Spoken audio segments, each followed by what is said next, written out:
হালকা পাতলা tasty broccoli soup আজ আমি আপনাদেরকে করে দেখাবো।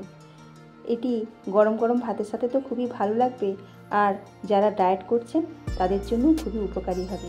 তো চলুন শুরু করা যায়। নমস্কার, সুজাতার রান্নাঘরে সবাইকে স্বাগত। এর জন্য নিয়েছি কিছু সবজি: টমেটো কুচি, আদা বাটা, গাজর কুচি, বেগুন কাটা, কাঁচা লঙ্কা, ব্রোকলি আর দুটো আলু কেটে নিয়েছি। কেটে একটু সেদ্ধ করে নিয়েছি। এবার কড়াইতে 3 টেবিল চামচ তেল দিয়ে দিয়েছি। সর্ষের তেলেই আমি এটা করব।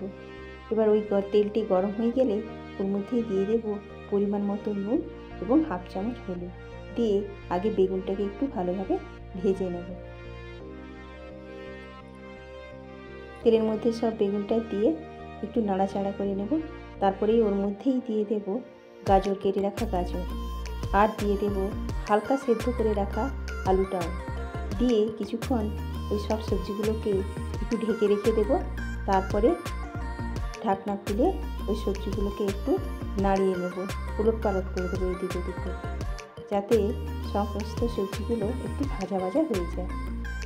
আবারও খানিকক্ষণ ঢেকে রেখে দেব। এইভাবে সমস্ত সবজিগুলোকে আমি ভেজে নেব। আমার সবজিগুলো এখন প্রায় ভাজাই হয়ে গেছে। এবার আমি সবজিগুলোকে এক এক করে একটা প্লেটে তুলে নেব।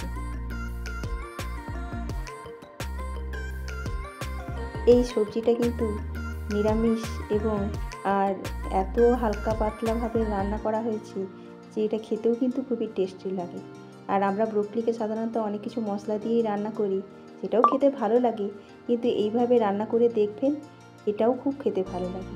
এবার ওই তেলের মধ্যেই দিয়ে দেব একটা শুকনো লঙ্কা আর 1 চামচ জিরে। এবার ওর মধ্যে দেব ব্রোকলিটাকে দিয়ে এবার একটু ভালোভাবে কিন্তু একটু কষাতে হবে। খুব বেশি কষাতে লাগে না, একটু ঢাকা দিয়ে দিয়ে গ্যাস কমিয়ে এইভাবে রান্না করলে এমনি খুব তাড়াতাড়ি ব্রোকলি হয়ে যায়। ব্রোকলিটা প্রায় একটু ভাজা ভাজা মতো হয়ে গেছে। এবার ওই ব্রোকলিটাকে চারিদিক থেকে একটু সরিয়ে মধ্যিখানটা একটু ফাঁকা করে নেব। এবার ওর মধ্যে কিছু মশলা অ্যাড করব।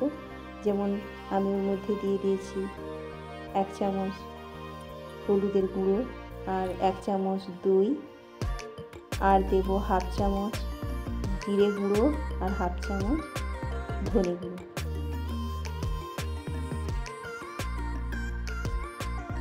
দিয়ে এবার সব কিছু একটু ভালো করে নাড়াচাড়া করে নেব। আর এটা পুরো গ্যাস কমিয়েই করতে হবে। আর কাঁচা লঙ্কা দিয়ে দেবো, আর টমেটোটা কেটে রেখেছিলাম সেটাও দিয়ে দেবো। দিয়ে একটু নাড়তে হবে, ওই মাঝে মাঝে একটু ঢাকা দিয়ে দিয়ে তারপরে ওই সমস্ত সবজি যেগুলো ভেজে রেখেছিলাম সেটাও দিয়ে দেবো। এবার যারা ডায়েট করছেন তারা এখানে তেলের পরিবর্তে আপনারা এখানে বাটারও ব্যবহার করতে পারেন। আর যদি না বাটার ব্যবহার করেন একটু অল্প তেল দিলেও হবে, এতে খুব একটা বেশি তেল লাগেই না। ব্রোকলিতে খুব অল্প তেল দিয়েও রান্না করা যায়, তাতেই ওর খুব টেস্টি। তারপরে ঢাকা দিয়ে কিছুক্ষণ রেখেছিলাম। এবার ওর মধ্যেই দিয়ে দেবো পরিমাণ মতো একটু নুন, আর একটু পরিমাণ মতো চিনিও দিয়ে দেবো, তবে খেতে একটু বেশ ভালো লাগবে। কিছুক্ষণ ঢাকা দিয়ে আবার একটু ফুটিয়ে নেব।